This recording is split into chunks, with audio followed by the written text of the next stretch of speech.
Bonjour. Donc merci à la commission du congrès infirmier, enfin merci, je ne sais pas, de m'avoir invité. J'avoue que j'ai dû lire plusieurs fois ce que c'était, enfin le titre pour comprendre vraiment ce qu'on me demandait de faire. Donc le principe de précaution peut-il nuire aux patients? Je vais vous dire oui. Ça veut dire qu'il ne faut pas appliquer le principe de précaution et je vais essayer de vous expliquer pourquoi. Donc je m'appelle Chirine Mossadegh, je suis infirmière en réanimation médicale à la Pitié-Salpêtrière. Donc je vais commencer par des choses un peu ennuyeuses, les définitions. Donc c'est une pensée à partir des années 70 par un philosophe allemand et qui va rentrer dans le droit international dans les années 90. Donc si on ouvre le Larousse, le principe de précaution, c'est les mesures de protection de la santé et de l'environnement prises par les pouvoirs publics pour éviter les risques liés à l'utilisation d'un produit en cas de doute sur son innocuité et à l'éventualité d'une épidémie, etc., etc. Si on va dans la loi, c'est un peu plus long, un peu plus barbant. Donc ça a été introduit dans la Constitution carrément en 2005. Et donc c'était dans la Charte de l'environnement. Donc ça stipulait, voilà, lorsque la réalisation d'un dommage, je vous laisse lire, il n'y a rien vraiment, c'est du blabla législatif. Mais ce qu'on peut voir, c'est que l'analyse qui en a été faite par la presse, et là c'est même pas de la presse médicale, c'est de la presse économique, donc c'était sur l'industrie, où le titre de l'article était le vrai problème avec le principe de précaution. C'est que dans une version juridique, c'est les autorités publiques qui doivent mettre en place des mesures, mais ce qui est compris en fait par le grand public, c'est qu'en fait, s'il y a un risque, s'il y a un doute, eh ben ne faisons rien. Donc du principe juridique, c'est un principe politique, médiatique, de grand public, beaucoup plus large, et en fait, c'est quelque chose qui est supposé être un principe d'action. Finalement, ça veut dire qu'on ne fait rien, et en fait, c'est plus le principe, c'est plus une idée que vraiment quelque chose, c'est un symbole et pas quelque chose d'opérationnel aujourd'hui. Là, c'est une diapositive qui a été présentée aussi, ça c'était dans le contexte environnemental, où il disait qu'aujourd'hui, pour le grand public, ce qui était un risque potentiel était vécu comme un risque réel et qui était avéré. Et que donc les gens avaient les réticences envers la science qui sont de plus en plus marquées. Et pour aller abonder dans mon sens, vous voyez que encore hier ou avant-hier, ils veulent demander au public leur avis sur est-ce qu'il faut rendre un vaccin obligatoire ou pas au nom d'un principe de précaution. Je vous laisse juger. Moi, en tout cas, si je devais demander à mon boucher à quel abattoir il faut qu'il aille donner quelque chose, enfin un vaccin, c'est quand même pas de l'avis du grand public de savoir si c'est dangereux ou pas, ou s'il faut le mettre ou pas. Et puis, on est au congrès de la SRLF, et la SRLF, à un moment, a dû prendre une position.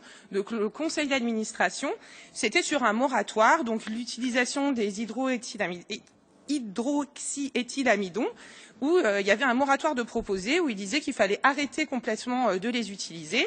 Et du coup, dans la prise de position, il disait que le principe de précaution, dans une version radicale, c'est un principe à haut risque de priver nos patients de produits utiles.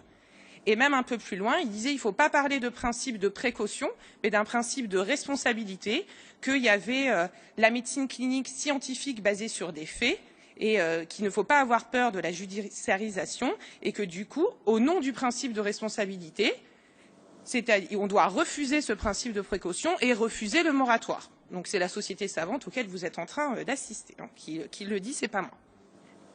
Donc ça, c'était, on va dire, des vues plus générales. Maintenant, si on va dans notre pratique, allons sur des exemples de terrain, du concret. L'auto-extubation, c'est un problème, c'est un risque, c'est quelque chose que dont tout le monde a peur. Et donc, on se dit, le principe de précaution, finalement, avant, c'était si le patient dort, il s'auto-extubera pas. Et s'il est attaché, il a moins de chances de s'arracher sa sonde d'intubation. Donc les effets de ces procédures, qu'est-ce qu'elles sont réellement maintenant aujourd'hui? Et déjà un premier élément, c'est que 69% des patients qui s'auto-extubent, quelle que soit la position qu'ils sont, ils ne sont pas réintubés. Donc déjà la précaution d'avoir mis peut-être un tube, peut-être qu'en fait ils n'en avaient même pas besoin. Après, quand on demande quels sont les risques qu'un patient s'auto-extube, ils sont attachés, donc ça on peut avoir une action dessus. Le ratio patient-infirmière, c'est les pouvoirs publics. Je ne peux pas vous mettre une infirmière par un patient, c'est pas la loi en France.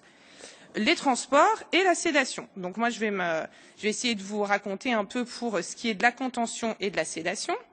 Donc ça, c'est les patients rêvés, hein. Même dans le monde de Disney, ils dorment, donc ils vont pas s'extuber.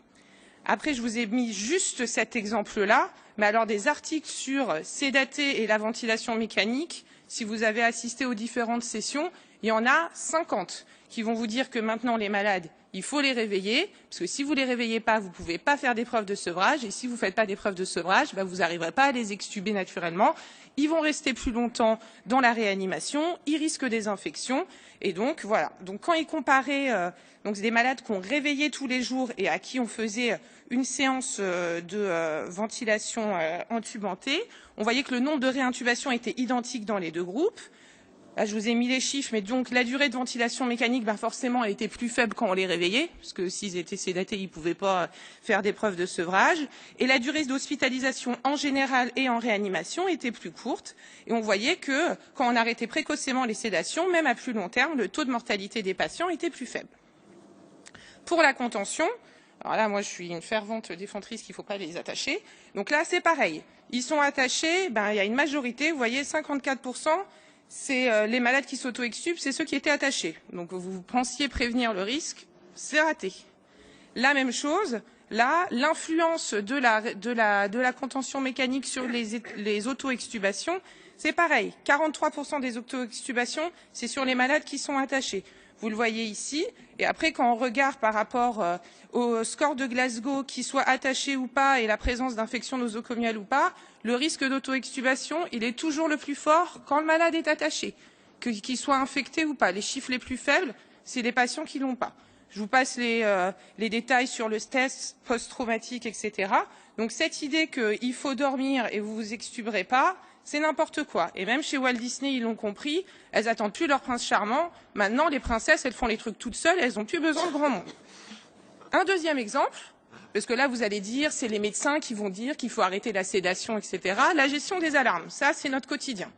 Les alarmes, c'est le principe de précaution de base en réanimation, et on se dit, c'est comme ça qu'on arrivera à bien surveiller notre malade.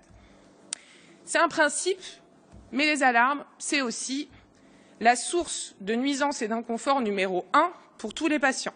C'est la conférence de consensus qui vous le dit, des études, il y en a encore des tas. Et puis, même pour vous, ce n'est même pas une source de nuisance pour les patients, même vous. Si vous travaillez dans un service de réanimation où il n'y a pas un espèce de bip, bip, bip, on continue, donnez-moi votre adresse, je change de service. Parce que moi, même si on a beau mettre des alarmes, il y a toujours un espèce de fond continu de bruit. Donc les sources, elles sont variées, donc c'est nous, on fait du bruit. Les matériels, le moniteur, le ventilateur, les appareils de suppléance, il n'y a pas que nous. Et normalement, voilà, la pollution sonore, il y a un stress continu pour les patients, pour le personnel, parce que ça revient tout le temps, et c'est imprévisible. Donc après, j'ai cherché, j'ai regardé, et quand on tape le bruit en réanimation, les alarmes, quand on essaye d'aller voir, ce qui concerne les moniteurs, on va dire l'appareillage, donc ce qui n'est pas lié à la pollution sonore des soignants, il y a 72 articles. Il y en a plein, je vous en prends déjà un qui est fait par une Française, qu'on ne targue pas qu'on parle des États-Unis ou d'autre chose. Donc là, c'est une revue de la littérature qui a été faite, et on voit qu'en fait, la majorité des alarmes, elles n'ont pas de signification clinique. C'est des fausses alarmes. Ça veut dire que vous allez avoir, si je me souviens bien des chiffres, c'était dans cette étude-là, c'était environ, il y avait 93% des alarmes qui étaient fausses. On n'allait répondre qu'à 70% des alarmes, c'est-à-dire que les gens n'y allaient même pas. Ça sonne, mais on n'y va pas. Et donc, les vraies alarmes significatives qu'on voit aussi dans cette deuxième étude qui est un petit peu plus vieille, et là, on voit qu'en fait, vous avez 8% des alarmes qui étaient vraies, avaient une signification clinique, et dans ces 8%, seuls 6% était vraiment une alarme potentiellement à haut risque, ça veut dire que le malade était en danger. Après, Paolo, il travaille en pédiatrie. En pédiatrie, apparemment, c'est pire. Ce qui est les fausses alarmes en pédiatrie, c'est 98% des alarmes. Et en plus, généralement, c'est plus il y a d'alarmes qu'on sait qu'elles servent à rien, moins on va aller les éteindre, ou on les éteint et on n'y fait plus attention. De la même manière, là, c'était pas sur quelles alarmes étaient vraies ou étaient fausses, c'était le comportement du soignant vis-à-vis des alarmes. Donc là, sur 1455 bruits, il y en avait 8 qui étaient un réel risque. Ah, là, je ne vous l'ai pas traduit, mais en gros, c'est que plus on pense qu'elles servent à rien, moins on va aller voir pourquoi ça sonne.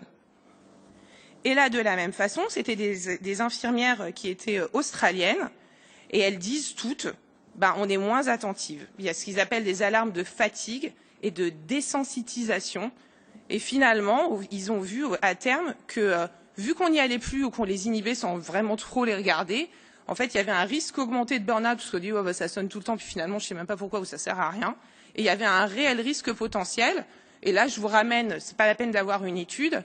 Un patient, le ventilateur sonne. Ah oui, non, mais lui, dès qu'il tousse, ça sonne. Mais peut-être que cette fois-ci, c'est pas parce qu'il toussait, c'est peut-être parce qu'il y a vraiment un problème. Mais à force, parce qu'on a l'habitude, ouais, bon, j'irai après. Et c'est quand les choses s'aggravent. Et en fait, à mettre trop d'alarmes, à mettre des alarmes, donc votre principe de précaution qu'il faut faire attention pour pouvoir tout contrôler, et ben, en fait, vous n'y allez plus et vous ne faites plus attention. Et puis les nouvelles techniques. Alors moi, je suis dans un centre où on fait beaucoup d'ECMO, donc je vais vous parler de quelque chose que je connais, l'ECMO. L'ECMO, tout le monde dit c'est génial, c'est récent, mais en fait, il n'y a pas de niveau de preuve. Quand Aude vous expliquait tout à l'heure qu'il y a des recommandations, aujourd'hui, il y a très peu de recommandations de grade 1 à dire que dans cette pathologie, pour ces indications-là très précises, il faut mettre l'ECMO. Non, c'est un champ qui est nouveau, qui est plutôt flou, donc on a des idées, on le fait, ça marche très bien, mais ce n'est pas quelque chose vraiment, il y a des risques. Bon, si on vous pose l'ECMO, c'est que vous êtes quasiment en train de mourir, mais alors si on vous la pose, vous avez aussi un grand risque de mourir, d'un AVC, hémorragique ou ischémique, de plein de choses. Donc les indications, elles sont en cours de précision et en cours de validation par des études randomisées, mais pour l'instant, il n'y a rien. Donc si on met le principe de précaution, bon, l'ECMO, vous la laissez dans votre placard. Le problème, c'est que si vous ne testez pas, vous ne saurez jamais si ça marche. Donc à prendre trop de précautions, on reste à ne plus rien faire. Donc pour conclure, vous avez une société avec le poids des médias, la peur de la judiciarisation de la médecine. Si jamais on fait une boulette, si jamais il y a un problème, ça va sortir dans la presse. Et après, qu'est-ce qu'on peut répondre au grand public? Il ne faut pas confondre le principe de précaution de ne pas confondre ça avec la prévention ou la peur du grand public. La réelle chose qu'il faut faire, c'est le balance bénéfice-risque à évaluer au cas par cas pour éviter une inaction. Ça veut dire qu'à force de prendre des précautions, on ne fait plus rien, parce que là, on peut être dangereux. Et moi, une des réponses que je peux vous amener, c'est la recherche. Pourquoi la recherche? Parce qu'aujourd'hui, la recherche clinique, on se dit que, on pourrait dire que c'est l'opposé du principe de précaution, mais peut-être que la seule chose finalement dans le domaine de la réanimation aujourd'hui, le seul principe de précaution qu'on ait, c'est là-dedans. Parce que quand vous faites un protocole de recherche clinique, vous avez des garde-fous. Vous devez établir un protocole détaillé, le soumettre à des experts qui vont vous le valider. Vous allez devoir demander un consentement au patient, vous allez devoir lui expliquer ce qu'il a à faire. Le patient ou sa famille ou ce qu'il a, s'il y a un moindre problème, il va pouvoir se rétracter à tout moment et dire « moi j'arrête, je ne veux plus ». Et sur des sujets un peu plus complexes, vous avez des commissions, ça veut dire qu'ils disent quand vous avez inclus, je ne sais pas, je dirais n'importe quoi, 10 malades, au bout de 10 malades, il y a une évaluation par un comité et qui va vous dire si jamais il y a un danger, on arrête l'étude parce que là. Donc ça peut être un garde-fou. Donc le principe de précaution, c'est quasiment pas très compatible avec la réanimation et donc il faut oser parce qu'aujourd'hui vous avez des procédures pour pouvoir le faire de façon en sécurité. Voilà, merci.